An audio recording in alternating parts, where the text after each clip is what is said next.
Hello and welcome to BQ Prime. You're joining us on this Global FinTech Fest that is taking place in Mumbai. We're at the venue at the Geo Convention Center here in Bandra Kurla Complex. We have with us today Harshil Mathur, founder and CEO of Razorpay. Harshil, welcome. Firstly, welcome to Mumbai. You're used to being in Bangalore within the fintech space, but this FinTech Fest in Bombay has become a bit of an annual event that everybody seems to enjoy quite a bit. You have to say something about this.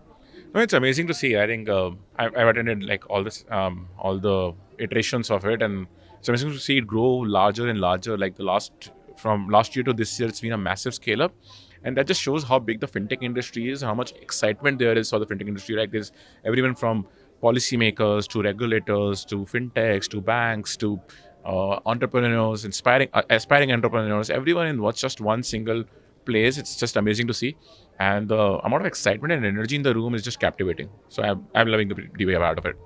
You were earlier today on a session with the RBI CGM who's taken over in the DPSS department. A little while ago, the RBI Deputy Governor T. Ravishankar also was pointing out that something about a responsible growth within the fintech industry. And while it's great to have innovation, you have to always be within the guardrails of customer protection. I just wanted to gather your thoughts about the regulatory relationship with the industry and how that has evolved.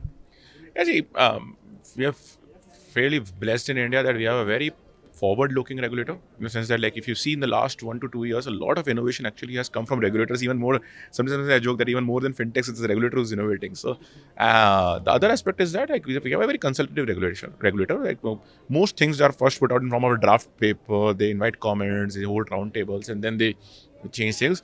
And if you look back, like most things, they've never really gone back and say, don't do this.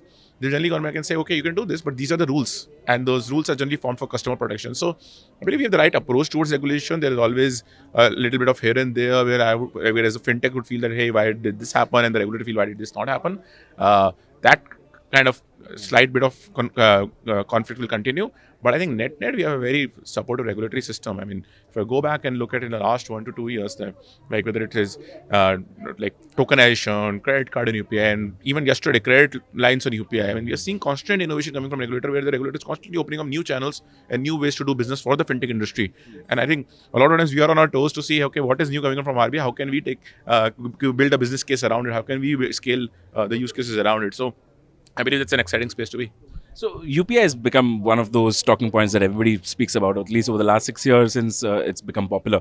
But I'm curious to understand, it's still not a viable sort of business. I mean, yes, it's meaningful to be in the business, but nobody actually earns money out of it. Will credit lines on UPI be that one factor, or any kind of credit on UPI be that one factor that actually pushes that viability? Yeah, see, UPI itself is a base rail on which I'll say in simple terms, it's an authentication rail. It doesn't really take care about source of fund. So what is really regulated is the debit side of UPI. But then when you talk about credit side, credit card on UPI, credit lines on UPI, autopay on UPI and stuff like that, there are a lot more features being added to UPI which are viable by themselves and which do make money. I think overall, at the end of the day, payments is a scale business. So at scale, these thin revenue line items add up, and you create a viable business opportunity around it. Hopefully, there'll be some revenue available in the core line as well over time. Yeah. And the reason I say this is not because of Razorpay. Like we can find our ways because we have the merchant relationship. But for the ecosystem to just scale up and for constant investment to happen in the ecosystem, there has to be some basic viability so that people, especially banks and ecosystem providers, continue to invest in this, and we don't suffer a point where we grow up too big, but nobody's investing in the scale up of this ecosystem. I mean, it's still early days. We're still in the early days of adoption, while UPI has grown amazingly. I don't know if you heard Dilip today talk about that. He still expects UPI to grow up to almost 10x from here in the next couple of years, because that's the opportunity that India has. So we're still in early days. I think over time these things will stabilize. Just for viewers, Dilip is Dilip Asbe, the CEO of NPCI. I want to ask a couple of questions about Razorpay. Reverse flipping is something that you discussed back in May. I just want to know what has happened since then. How far are we? How far away are we from that happening?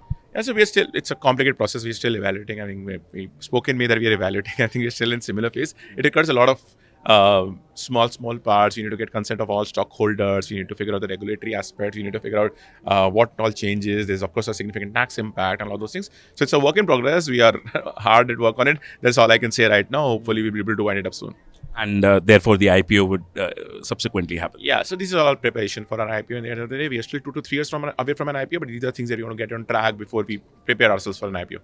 One last question I wanted to ask you, because you're in the B2B space. I wanted to understand from you from a merchant perspective. Now, fintechs like to talk about the 150 million merchants and how that is such a big business, right?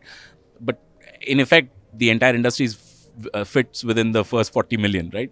I'm curious to understand, is the scope real, or is this at this point in time just a thing that you want to put on a presentation? No, see, the scope is definitely real, right? Like, look at the number of businesses, the number of consumers, right? Like, if you look at the overall volumes, right, it's still humongous. You look at UPI volumes today, right? Like, the way it's scaled up, it's just unimaginable. Nobody could imagine like a billion transactions a day, right? And it's just scaling to that point. From Razorpay perspective, we do about $100 billion of annual payment volume, and that is dollar terms, not in number of transactions. So this actual amount of money moving into our platform, and $100 billion is not a small amount, not just from India perspective, but even global perspective. Like some of the largest acquirers in US, largest payment gateways in US also do that volume. So we are hitting those kind of scales in India now, and I think the delta is that we're still scratching the surface. When you speak about like payments, for example, we have done solved P2P and we solved to some extent P2M. There's a large aspect of P2M that's unsolved. We've not solved for B2B payments. We've not solved for B2G payments. We have not solved for consumer to government payments, and so on and so forth. So I think there's still a lot of opportunities that are lying out there. And if you look at the size of our economy, I would say hardly 5 to 8% of our economy moves through digital channels. Rest of it's still moving to cash, check, and other means. So when you look at that, the amount of opportunity available in the ecosystem is fairly large, and I'm very optimistic that there can be some very large businesses that will emerge out of India built on those rails. All right. Thank you so much for joining us, Harshil, on this conversation.